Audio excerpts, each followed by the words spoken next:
Have you ever felt like success, work, or even personal growth are measured by standards that don't quite sit right with you? That there's a constant pressure to be productive, to strive harder, to achieve more, even when it leaves you feeling burnt out or disconnected? This isn't just a personal struggle, it's cultural. It's part of what we might call the dominant paradigm, a deep-rooted set of assumptions and beliefs that shape how many of us see the world, often without even realizing it. This paradigm runs beneath the surface of Western industrialized societies. It influences how we think, how we work, and how we define a good life. And because it's so widespread, it often feels like common sense, just the way things are.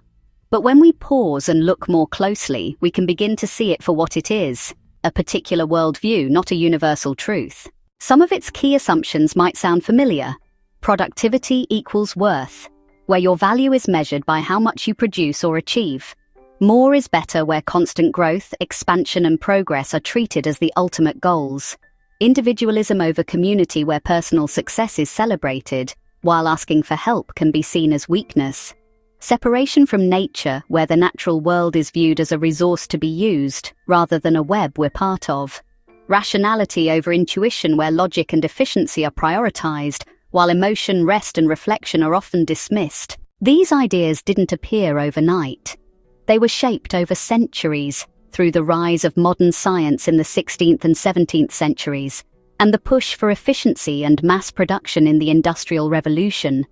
Over time, they became normalized, woven into our education systems, our economies, and even our inner lives. But that doesn't mean we have to accept them as unchangeable. Let's look at how this paradigm plays out in daily life.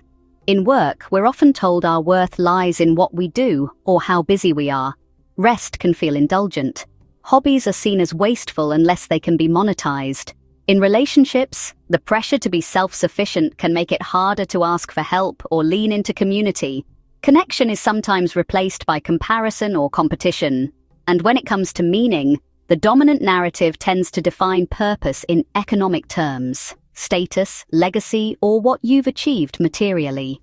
But many of us long for something deeper, a sense of belonging, fulfillment, or contribution that isn't tied to performance. This worldview also distances us from nature, treating it as separate or secondary. Yet many ancient traditions, and many of us today, know that nature is not a backdrop. It's a teacher, a relative, a mirror. The good news is, this paradigm is not the only one available to us, and it hasn't always been the default. For most of human history, other ways of seeing the world have existed, ways that prioritize relationship over domination and sustainability over endless growth. In future videos, we'll explore how to gently step outside the dominant paradigm and imagine new ways of being that are more soulful, grounded, and connected.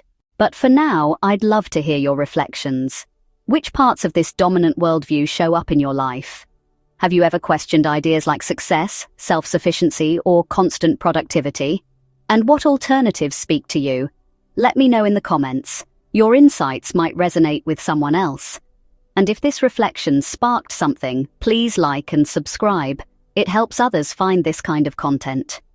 You can also visit spiralpathlifecoaching.com for articles, book reviews, and soulful resources to support your journey. Thanks for watching, and I hope to see you again soon.